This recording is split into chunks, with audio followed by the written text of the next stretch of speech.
नमस्कार दोस्तों, विजय अकेडमी में आपका एक बार फिर से स्वागत है। और आज हम बात करेंगे नॉन प्रॉफिट ऑर्गेनाइजेशन या गैर व्यापारिक संस्थाओं के एमसीक्यू के बारे में। काफ़ी इंपॉर्टेंट चैप्टर है, एग्जाम में हर बार इससे क्वेश्चन आता है, तो आराम से वीडियो देखिएगा। कुछ समझना है तो आप हमें कमेंट कर सकते हैं, और अगर आप हमारी ऑनलाइन क्लास ज्वाइन करना चाहते हैं तो आप ऑनलाइन क्लास भी ज्वाइन कर सकते हैं। ये हमारा व्हाट्सअप नंबर है 8962429653। चलिए बात करते हैं आज की क्लास पर। चलिए, तो देखिए क्या बात कर रहे हैं हम, गैर व्यापारिक संस्थाओं के मुख्य उद्देश्य होता है। तो देखिए गैर व्यापारिक संस्थाओं का पहले हम एमसीक्यू सॉल्व करें, इसके पहले मैं आपको एक इसका ओवरव्यू दे देता हूं कि गैर व्यापारिक संस्थाएं या एनपीओ होती क्या है। तो फिर हम आते हैं एमसीक्यू पे। आपको एक ओवरव्यू मिल जाएगा, चैप्टर डिटेल में किसी दिन सॉल्व कर लेंगे। तो देखिए एनपीओ, नॉन प्रॉफिट ऑर्गेनाइजेशन। अब नॉन प्रॉफिट ऑर्गेनाइजेशन के बदले पहले समझने के पहले हम समझते हैं कि प्रॉफिट ऑर्गेनाइजेशन क्या होते हैं। तो उसका एग्जाम्पल सबसे हम लेते हैं, वो लेते हैं RIL, मतलब रिलायंस इंडस्ट्री लिमिटेड। अब रिलायंस इंडस्ट्री लिमिटेड के अंदर बहुत सारे व्यापार आते हैं। इनका कॉमन व्यापार है जो सबसे ज्यादा प्रचलित है, वो है जियो। क्या है सबसे ज्यादा प्रचलित? वो है जियो व्यापार। जो हर कोई जियो की सिम यूज कर रहा है, तो आज उन्हें पता होगा। तो देखिए जियो के अंदर क्या करते हैं, जियो जो व्यापार है ये क्या कर रहा है, अब जियो के थ्रू रिलायंस इंडस्ट्री क्या कर रहा है, रिलायंस इंडस्ट्री, देखिए ये जियो है, जियो के टावर है, नेटवर्क टावर है, जिसके थ्रू हमें इंटरनेट मिलता है, और ये लोग हम हैं। ठीक है, हम हैं। अब ये क्या कर रहे हैं, ये हमसे मंथली पैसे लेते हैं। मंथली मान लीजिए 200 रुपए लेते हैं हर एक इंडिविजुअल से। और इनका खर्चा क्या होता है, गवर्नमेंट से एक एक्सपेक्ट्रम खरीदते हैं, जो ये लाइसेंस होता है एक तरह का इन वो चलाने के लिए, सिम चलाने के लिए टेलीकॉम इंडस्ट्री से लाइसेंस लेना पड़ता है। वो लाइसेंस लिया, उसकी फीस दी होगी इन्होंने गवर्नमेंट को, और उसके बाद ये क्या कर रहे हैं, हमसे मंथली कुछ पैसे चार्ज कर रहे हैं और अदर एक्सपेंसेस लगा करके। अब मान लीजिए जियो को हर साल 500 करोड़ का प्रॉफिट होता है। कितने का प्रॉफिट होता है हर बार? रिलायंस को हर साल 500 करोड़ का प्रॉफिट होता है। तो अब ये क्या करेंगे, ये जो 500 करोड़ का प्रॉफिट है ये किसके पास जाएगा? या तो मुकेश अंबानी के पास जाएगा, या जियो ग्रुप है या इनके जो शेयर होल्डर है उनके पास जाएगा, और ये इनके खातों में चला जाएगा। तो इसको कहते हैं प्रॉफिट ऑर्गेनाइजेशन। पर नॉन प्रॉफिट ऑर्गेनाइजेशन क्या होते हैं? नॉन प्रॉफिट ऑर्गेनाइजेशन वो होते हैं जिनका ऐसा कोई उद्देश्य नहीं होता। मतलब ये क्या करते हैं, ये जो पैसा इनके पास आता है, इनके पास पहले तो पैसा कहाँ से आता है, ऐसे कोई इनको कोई लोगों से ये पैसे नॉर्मली चार्ज नहीं करते, या चार्ज करते भी तो नॉमिनल चार्ज करते हैं। और इनका बेसिक उद्देश्य क्या होता है, लोगों की सुविधा, लोगों को सुविधा देना, लोगों का भला करना, लोगों के अच्छे के लिए काम करने का उद्देश्य होता है। तो इसमें क्या होता है, इसमें एक पर्सन ये है और एक पर्सन ये है। इसमें क्या होता है, ये एक पर्सन है, जैसे मान लीजिए इनको क्या दिया जा रहा है, एजुकेशन दी जा रही है। इनको एजुकेशन दी जा रही है, तो क्या हो जाएगा, ये एनपीओ का एक स्कूल है, उसमें इनको एजुकेशन दी जाती है। इनको एजुकेशन के लिए मंथली मान लीजिए 100 रुपीज लिए जाते हैं, और इनको एक अच्छी फैसिलिटी से स्कूल में एजुकेशन दी जाती है। अब इनके पास पैसे कहाँ से आते हैं, जब ये इतने सस्ते में इनको एजुकेशन दे रहे हैं, तो इनके पास पैसे आते हैं ये व्यक्ति से। ये व्यक्ति क्या होते हैं, जो डोनेशन देते हैं। जो डोनेशन देते हैं, इनको क्या देते हैं, बहुत सारा डोनेशन ये देते हैं इनको अपने पास से, कि ये ऐसा काम कर पाए।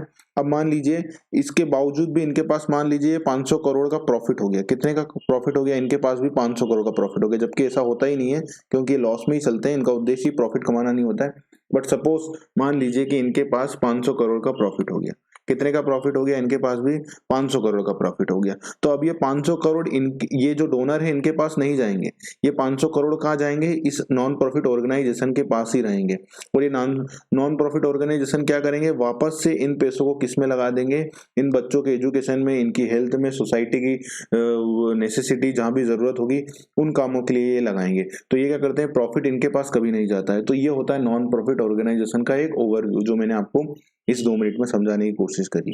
तो चलिए अब आते हैं हम हमारी एमसीक्यू क्लास पर, जिसके लिए आज हम मिले हैं। तो देखिए सबसे पहला क्वेश्चन जो आपके पास आ रहा है, वो क्वेश्चन क्या है, क्वेश्चन है गैर व्यापारिक संस्थाओं का मुख्य उद्देश्य होता है। अब गैर व्यापारिक संस्थाओं का मुख्य उद्देश्य क्या होता है, जन सेवा द्वारा लाभ कमाना होता है, जन सेवा के कार्य करना होता है, लाभ कमाकर सेवा करना होता है, या व्यापारिक कार्य करना होता है। तो देखिए मैंने आपको बताया है कि गैर व्यापारिक संस्थाओं का उद्देश्य क्या होता है।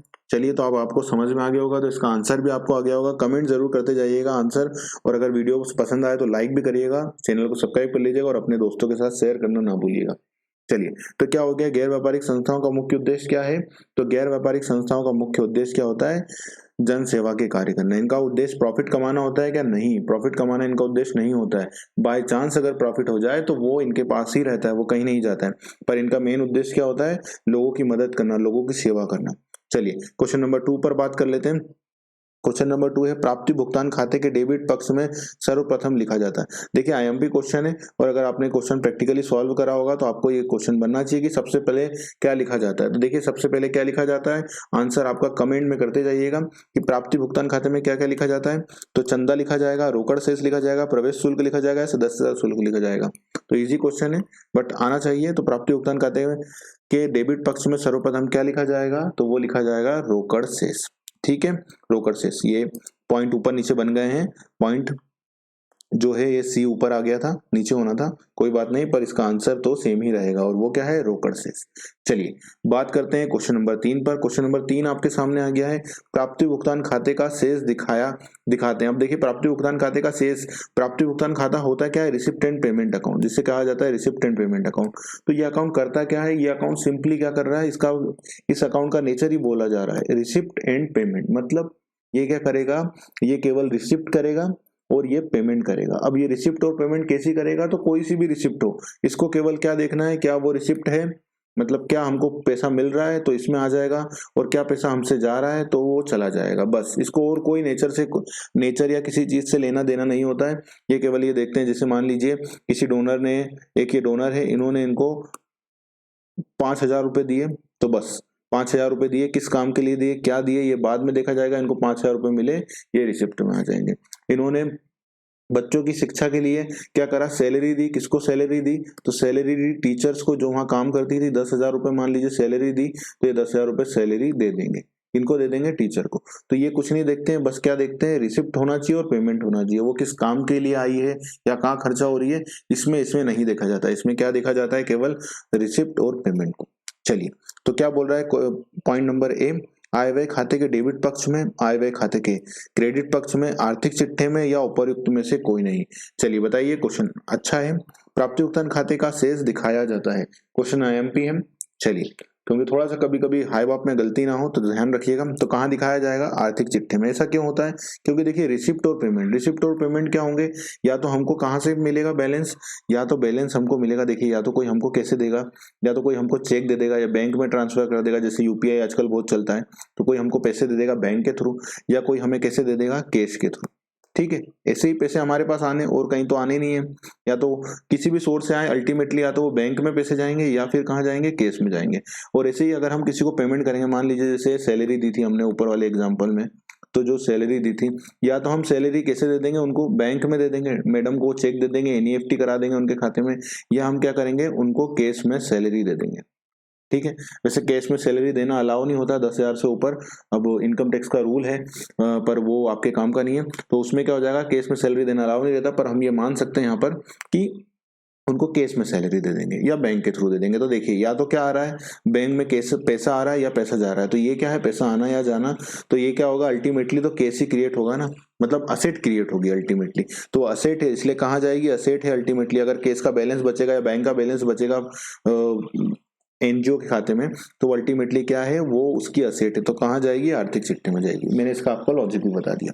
चलिए बात करते हैं क्वेश्चन नंबर 4 पर। क्वेश्चन नंबर 4 आपके सामने, प्राप्ति भुगतान खाता किसके द्वारा बनाया जाता है। अब देखिए यहाँ पर सीधा क्वेश्चन है एकदम, प्राप्ति भुगतान खाता किसके द्वारा बनाया जाता है, एकल व्यापार द्वारा, फर्म द्वारा, कंपनी द्वारा या गैर व्यापारिक संस्थाओं द्वारा। तो आपको आ जाना चाहिए कि प्राप्ति भुगतान खाता किसके द्वारा बनाया जाता है। सरल क्वेश्चन है, कमेंट जरूर करते जाइएगा।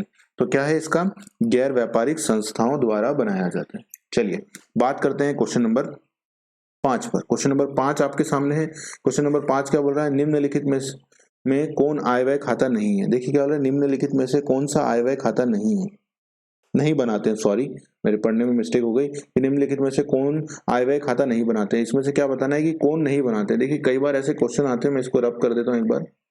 ये क्वेश्चन, जब भी ऐसा क्वेश्चन आपके पास आए जिसमें ऐसा बोला जाए नहीं बनाते हैं या बनाते हैं, तो इसको हाईलाइट कर लिया करिएगा। और अगर ऑनलाइन अब तो होती है एग्जाम में, तो इसको ध्यान रखिएगा कि नहीं बोला है या हाँ बोला है। ठीक है, तब क्या बोलता है, नहीं बनाते हैं, मतलब इनमें से क्या होगा, केवल एक ही नहीं बनाता होगा, 3 लोग तो बनाते होंगे। नहीं का मतलब क्या हुआ, नहीं का मतलब ये हुआ कि 3 ऑप्शन सही होंगे और एक ऑप्शन गलत होगा, और जो गलत होगा वही हमको बताना है। ठीक है, और इसकी जगह बनाते हैं आ जाता, कि बनाते हैं मतलब हाँ आ जाता। तो इसका मतलब क्या होता है कि तीन गलत होते और एक सही होता। ठीक है, तो ये बात ध्यान रखिएगा। इससे क्या हो जाएगा, आप आइडेंटिफाई कर पाओगे कि 3 गलत होंगे, जो बनाते हैं वो आएंगे और एक नहीं बनाता है उसको आइडेंटिफाई करना, तो ऐसे आपको आसानी हो जाएगी। चलिए, तो क्या है, क्लब, शिक्षण संस्था है, आर्थिक संस्था या व्यापारी। तो कौन नहीं बनाते हैं आय व्यय खाते, तो वो नहीं बनाते हैं व्यापारी। व्यापारी मतलब कौन, हमारे एग्जाम्पल में जो हमने शुरू में एग्जाम्पल समझा था उसमें कौन है, रिलायंस इंडस्ट्री या जियो। चलिए, क्वेश्चन नंबर 6 पर बात करते हैं। क्वेश्चन नंबर 6 आपके सामने है, गैर व्यापारिक संस्थाएं दिन प्रतिदिन के लेन देन दर्ज करती है। अब देखिए क्या बोल रहे हैं, दिन प्रतिदिन के लेन देन दर्ज करती है, मतलब डेली, डेली के जो उनके वो हैं एक्सपेंसेस, डेली के जो रूटीन के व्यय हैं उनको काहे में वो नोट किया जाता है, ये बताना है आपको। तो रोकड़ बही में, प्राप्ति भुगतान खाते में, आय व्यय खाते में या लाभ हानि खाते में। क्वेश्चन ट्रिकी है, आपको पता नहीं होगा तो कोई बात नहीं, मैं बता रहा हूं आपको, पर आपको पता होना चाहिए। अगर आपने पढ़ा हुआ है और नहीं पढ़ा है तो यहाँ से आप इसको याद कर लीजिएगा। गैर व्यापारिक संस्थाएं दिन प्रतिदिन के लेन देन दर्ज करती हैं, तो किसमें दर्ज करती हैं, चलिए आप कमेंट करते जाइए। तो काय में, रोकड़ बही में। चलिए बात करते हैं क्वेश्चन नंबर 7 पर। क्वेश्चन नंबर 7 आपके सामने आ रहा है। चलिए क्वेश्चन नंबर 7 पर बात करते हैं, कौन सी मद प्राप्ति भुगतान खाते में नहीं दिखाई जाएगी। अब देखिए क्या बोल रहे हैं, नहीं दिखाई जाएगी, मतलब एक जो है नहीं दिखाई जाएगी, बाकी 3 दिखाई जाएगी। गत वर्ष के किराए का भुगतान, चालू वर्ष का बकाया वेतन, अग्रिम प्राप्त ब्याज या चालू वर्ष का चुकाया वेतन। देखिए मैंने आपको अभी 2 मिनट मतलब दो क्वेश्चन पहले यहाँ पर बताया था, जब रिसिप्ट एंड पेमेंट का मैंने आपको एनालिसिस करके बताया था। ये क्या बोला था मैंने कि रिसिप्ट एंड पेमेंट खाता कैसा खाता होता है, रिसिप्ट एंड पेमेंट जो अकाउंट होता है उसमें क्या देखते हैं हम, बस ये देखते हैं कि पैसा आया है या गया है, और कुछ नहीं देखते, कोई नेचर नहीं देखते हैं, किसके लिए मिला है कुछ नहीं देखते, केवल क्या देखते हैं, पैसा आना चाहिए, रिसिप्ट होना चाहिए और उसका क्या होना चाहिए, पेमेंट होना चाहिए। तो देखिए अब यहाँ पर क्या हो रहा है, कौन सी मत प्राप्ति भुगतान खाते में नहीं आएगी, पर हमको क्या देखना है, पेमेंट हो रहा है या नहीं हो रहा है। तो देखिए गत वर्ष के किराए का भुगतान भुगतान करा है, तो ये तो ठीक है। चालू वर्ष का बकाया वेतन, बकाया वेतन है, वेतन बकाया है, मतलब पेमेंट किया नहीं है हमने, तो चलिए इसको होल्ड पे रखते हैं। अग्रिम प्राप्त ब्याज, ब्याज प्राप्त हो गया तो ये भी आएगा, और चालू वर्ष का चुकाया वेतन ये भी आएगा, क्योंकि हमने पेमेंट करा है या हमको मिला है, तो यही नहीं मिला है, तो हमारा आंसर क्या हो जाएगा, चालू वर्ष का बकाया वेतन। क्यों ऐसा होगा, ये क्यों आएगा, क्योंकि हमने इसमें कुछ पेमेंट या रिसिप्ट हमको नहीं हुआ है, इसलिए हमारा आंसर ये हो जाएगा। आपको उम्मीद होगी कि आपको चीजें समझ में आ रही होंगी। चलिए बात करते हैं क्वेश्चन नंबर 8 पर, गैर व्यापारिक संस्थाओं की आय का मुख्य स्रोत। अब यहाँ पर क्या बोल रहे हैं, मुख्य स्रोत क्या है, मतलब मेन सोर्स ऑफ इनकम क्या है, कैसे उनको पैसे मिलते हैं गैर व्यापारिक संस्थाओं को। तो देखिए हमने जो एग्जाम्पल समझा था, इस वाले एग्जाम्पल में इनको सबसे ज्यादा सोर्स कहाँ से हो रहा था, तो ये सर से हो रहा था। ये सर क्या दे रहे थे, ये डोनेशन दे रहे थे। चलिए, संपत्ति की बिक्री से, पत्र पत्रिकाओं की बिक्री से, चंदे से, या इनमें से कुछ नहीं।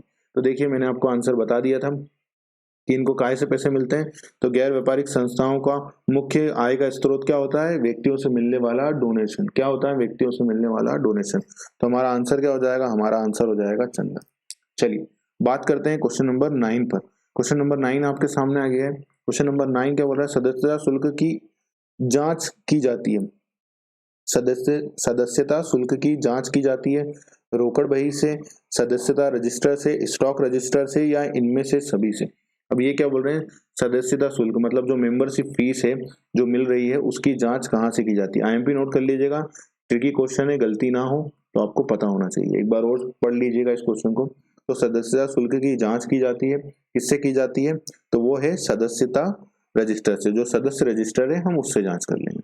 चलिए क्वेश्चन नंबर 10 पर बात करते हैं। क्वेश्चन नंबर 10 आपके सामने है। क्वेश्चन नंबर 10 क्या बोल रहा है, गैर व्यापारिक संस्थाएं स्टॉक रजिस्टर में दिखाती हैं। अब क्या बोल रहे हैं, गैर व्यापारिक संस्थाएं स्टॉक रजिस्टर में दिखाती हैं, क्या दिखाती हैं, नगद से सदस्यों के नाम और पते, संपत्तियों का विवरण, या ये सभी। अब यहाँ पर ध्यान रखने वाली बात क्या है, कभी कुछ क्वेश्चन ना भी बने तो ये बात ध्यान रखिएगा, क्या बोल रहे हैं यहाँ, बात किसकी हो रही है, स्टॉक रजिस्टर। क्या बोल रहे हैं, स्टॉक रजिस्टर में। देखिए स्टॉक रजिस्टर में हम क्या दिखाएंगे, संपत्तियों का विवरण दिखाएंगे, क्योंकि स्टॉक की बात हो रही है, स्टॉक में नगद तो आता नहीं है, बचा ही क्या है, केवल संपत्ति है, तो संपत्ति का विवरण आप ऐसे भी याद कर सकते थे। चलिए, तो आपको अभी तक उम्मीद होगी क्वेश्चन आपको समझ में आ रहे होंगे।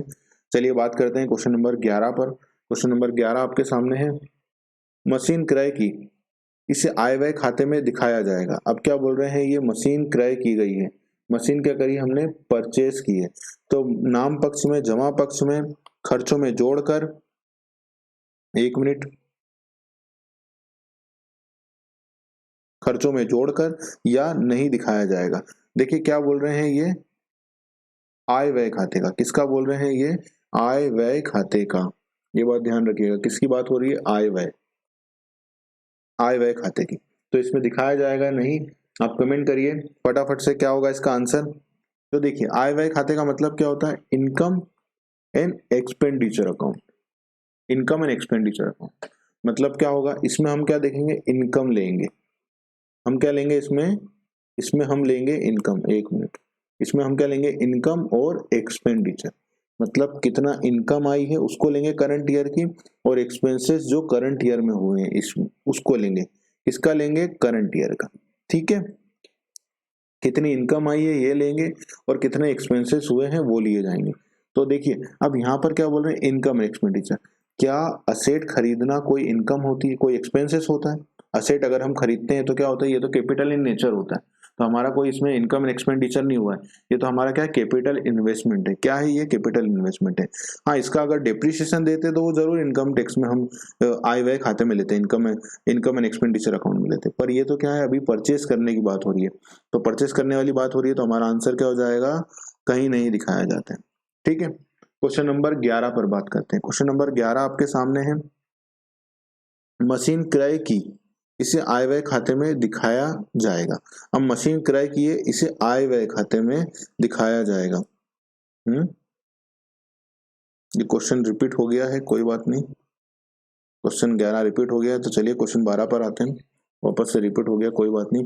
गैर व्यापारिक संस्थाएं उधार लेन देन दिखाती हैं। क्या बोल रहे हैं, उधार लेन देन। कैसा लेन देन हो रहा है, गैर व्यापारिक संस्थाएं उधार लेन देन दिखाती हैं। रोकड़ बही में, स्टॉक रजिस्टर में, स्मरण पुस्तक में, या सदस्यता रजिस्टर में। कौन सा व्यय बोल रहे हैं, उधार लेन देन। कौन सा लेन देन, उधार लेन देन की बात हो रही है यहाँ पर, उधार लेन देन। तो कहाँ दिखाएंगे ये, आंसर करिए, कमेंट करते जाइएगा तो और अच्छा रहेगा। स्मरण पुस्तक में। चलिए बात करते हैं क्वेश्चन नंबर 13 पर। क्वेश्चन नंबर 13 आपके सामने। क्वेश्चन नंबर 13 क्या बोल रहा है, प्राप्ति भुगतान खाता प्रदर्शित करता है। मतलब क्या शो करता है, प्राप्ति भुगतान खाता क्या बताता है, आय व्यय, आय तथा व्यय, बजट तथा घाटा, लाभ तथा हानि, और नगद प्राप्ति एवं भुगतान। ये क्वेश्चन आपसे बन जाना चाहिए, फटाफट बन गया होगा, कमेंट करिएगा। और वीडियो पसंद आ रहा है तो लाइक जरूर से करिएगा। तो क्या दिखाता है, ये क्या दिखाता है, आपका आंसर अभी तक आ गया होगा, नगद प्राप्ति एवं भुगतान। और देखिए अगर आपको हमसे वीडियो क्लास ज्वाइन करनी है तो आप इस नंबर पर व्हाट्सएप कर सकते हैं, 8962429653। क्या है हमारा व्हाट्सएप नंबर, एक बार मैं फिर से बता देता हूँ आपको, 8962429653। और आपको कोई क्वेरी आ रही है, किसी भी तरह की आपको हमसे हेल्प लग रही है, तो आप हमें व्हाट्सएप करिएगा। हम जैसे ही फ्री होंगे तो आपके उन क्वेरी का भी रिप्लाई करने की पूरी कोशिश करेंगे। और आपको अगर वीडियो पसंद आ रहा हो तो नीचे कमेंट करना, चैनल को सब्सक्राइब करना और शेयर करना ना भूलें।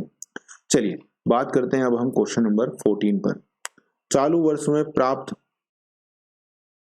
पेशगी चंदा लेखा किया जाएगा।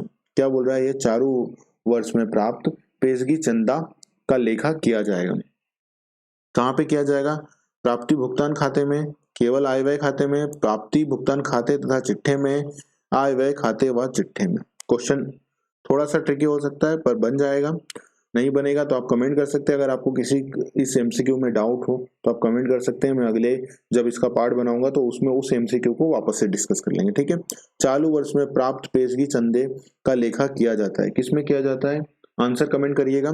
तो किसमें किया जाएगा, प्राप्ति भुगतान खाते में तथा चिट्ठे में, ठीक है।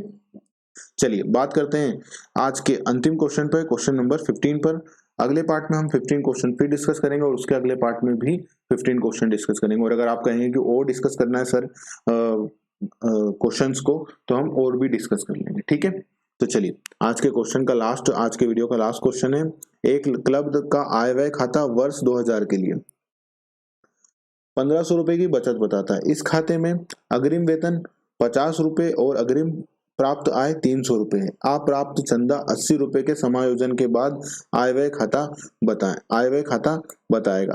अब देखिए क्या बोल रहा है ये बोल रहा है आपको कि कितना रुपए मिला हुआ है 2014 में, 150 रुपए की बचत बताता है। कितने रुपए की बचत बताता है, सेविंग कितने की बता रहा है, 150 रुपए की बचत बता रहा है। और क्या है, और क्या बोल रहा है इसमें, अग्रिम वेतन कितना है 50 रुपए, कितना रुपए, 150 रुपए की बचत बता रहा है, सेविंग बता रहा है, कितने की 150 रुपए की सरप्लस कह सकते हैं, और अग्रिम वेतन है। एडवांस सैलरी कितनी है, एडवांस सैलरी है 50 रुपए की, और क्या है एडवांस इनकम कितनी है, एडवांस इनकम है 300 रुपए की, ठीक है। और अप्राप्त चंदा मतलब आउटस्टैंडिंग सब्सक्रिप्शन अमाउंट जो है वो कितनी है 80 रुपए की, जो मिलना है पर मिली नहीं, ठीक है। तो अब समायोजन के बाद आपको ये बताना है कि इसका आंसर क्या होगा। आपका आंसर आया होगा या नहीं आया है, नहीं आया तो कमेंट करिएगा कि क्या समझ में नहीं आया है। तो देखिए इसका आंसर क्या है, इसका आंसर है वो है 20 रुपए का घाटा। क्या बताएगा ये, 20 रुपए का घाटा बताएगा, ठीक है। समझ में आया क्वेश्चन, और नहीं आया होगा तो मैं आपको प्रैक्टिकल क्वेश्चन भी मैंने करा रखे हैं, और प्रैक्टिकल क्वेश्चन में आप सॉल्व कर सकते हैं इसको, ठीक है। अगर आपको कहीं डाउट हो तो आप पूछ भी सकते हैं कि सर ये क्वेश्चन को बता दीजिएगा, ये क्वेश्चन में अगर डाउट हो तो आप कमेंट करिएगा, तो आप सॉल्व करिएगा एक बार खुद से ये क्वेश्चन, नहीं तो मैं सॉल्व करवा दूंगा आपको अगले वीडियो में, या इसी वीडियो में सॉल्व करा दूं जैसा आप बोलेंगे। अगर तो अगली बार से जब भी मैं प्रैक्टिकल क्वेश्चन लाऊंगा, मैं प्रैक्टिकल क्वेश्चन सॉल्व इसलिए नहीं कराता हूँ ताकि आप खुद एक बार सॉल्व करेंगे ना, तो कभी कोई डाउट आएगा आपको कि सर इसमें ये समझ नहीं आया, ये बना नहीं, तो आप खुद एक बार उसको अपने एंड से सॉल्व कर लेंगे ना, तो आपको ये हो जाएगा कि हाँ हमने सॉल्व किया था, हमसे बना नहीं था, ठीक है। तो फिर मैं इसको अगले वीडियो में इसको बता भी दूंगा कि कैसे क्या दिक्कत आई होगी आपको इसमें, ठीक है। Okay, all well. तो चलिए इस वीडियो को यहीं करते हैं समाप्त। उम्मीद होगी आपको ये वीडियो पसंद आया होगा, और ये क्वेश्चन मेरे को लगता है कि आपको डाउट आया होगा इसमें, मैं अभी से बता रहा हूँ आपको कि इसमें आपको डाउट आएगा कि कैसे आएगा। तो कोई ना, अगले वीडियो का जब मैं पार्ट लेकर आऊंगा तो 16वें क्वेश्चन से ना चालू करके 15 नंबर के क्वेश्चन सॉल्व करूंगा, और इसको मैं आपको सॉल्व भी करवा दूंगा, ठीक है। तो मिलते हैं अगले वीडियो में। चैनल को सब्सक्राइब कर लीजिएगा, और वीडियो अच्छा पसंद आया हो तो लाइक जरूर से करिएगा। मिलते हैं अगले वीडियो में, तब तक के लिए नमस्कार।